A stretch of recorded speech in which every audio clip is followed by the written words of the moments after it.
Hi everyone. So today we're going to look at a game that was played by Magnus Carlsen himself, and he's going to teach us how we can play against 1d4 with his favorite weapon, the Nimzo Indian Defence. So the Nimzo Indian Defence is a dynamic way for black to play against 1d4, which is going to help us to not only equalize but also try to win for with black. And we're going to have a look now at this game.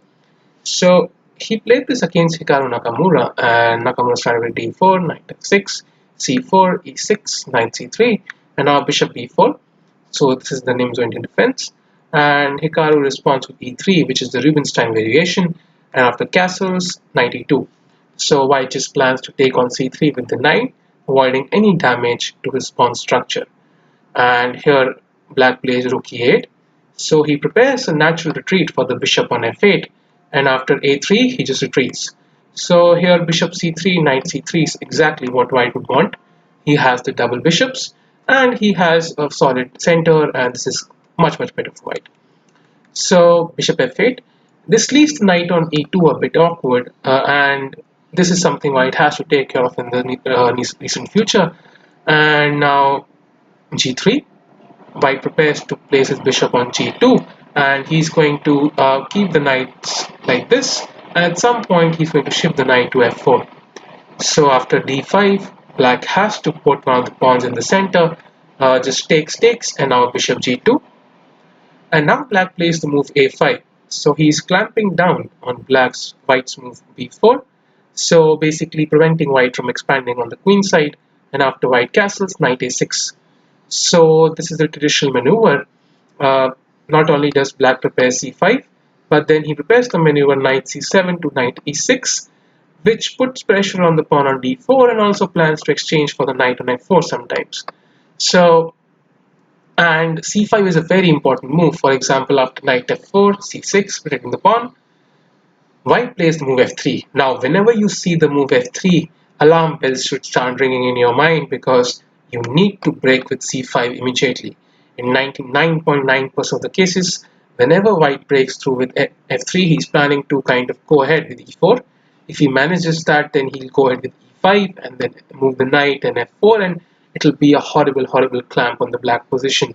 So you have to break through with c5 whenever white manages f3, because at this moment the white bishop on g2 is badly placed, and you're trying to open up this diagonal, which directly points towards white king. So no wonder white plays king h1, and now you play knight c7. So as we discussed, knight is going to e6, and after g4. So white realizes that he cannot really push e4 favorably, so he plans to push g5 now. And after the move h6, preventing this move, white plays knight e2. So he's planning to reroute this knight to the square g3. Now b6. So black plans to get his last minor piece into the game, and after bishop d2, bishop d6, knight g3, a4. Now this is a very interesting move because it clamps down on black's two pawns and creates a space advantage for black. And after rook c1, just knight b5. So now the pawn on d4 is attacked, and there is no way of protecting the pawn on d4 adequately. You don't want to push one of your knights back to e2, and bishop e1 is not possible because of rook e3. So white has to give up the center, but this is already very strong for black. And after queen c2, black reveals another point of his moves with bishop f4, giving up the bishop pair but gaining the d4 and the b3 squares in return. And now black has two strong central pawns, out of which the pawn on d5 is a passed pawn, and it will be pushed immediately after the rook gets to the second rank, and now d4. So this strong pawn on d4 is going to go further and further up the board. So black plays bishop f1, trying. This is a particularly funny position. You can look, all of white's pieces are on the back rank, and this tells you that how good black's position is. Sorry about that. So his knight is on f6, his rook is on the second rank, the rook knight on b3 is fantastic, the queen can enter the game any way it wants, and white's pieces are completely passive. So black plays rook e3, now bishop c4, and simply knight e8.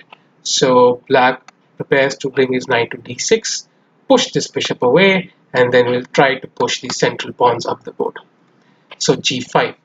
White realizes that he's completely lost in the center and on the queen side, so he tries to create some sort of counterplay on the king side, but this is too little too late, and black just captures and plays knight d6.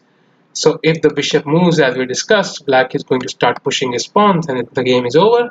So white comes up with a little trick, and after knight takes c4, rook g7, king g7, bishop takes, rook takes. So he has a queen for a rook and two knights. That is obviously not enough, but he has some perpetual chances, and that's what white is banking on here. And after queen f5, black plays the move rook d6, preparing rook g6, and now he has a very strong rook, a very strong pawn, and two knights for the lone white queen, and this is completely winning. White does manage to win one of the knights after a sequence of checks, but even this is not enough because now just d3, and there is no defense to pushing the pawn all the way to d1.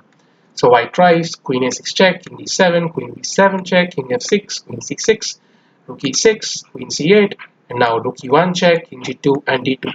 So now if black gets on a tempo, the game is over.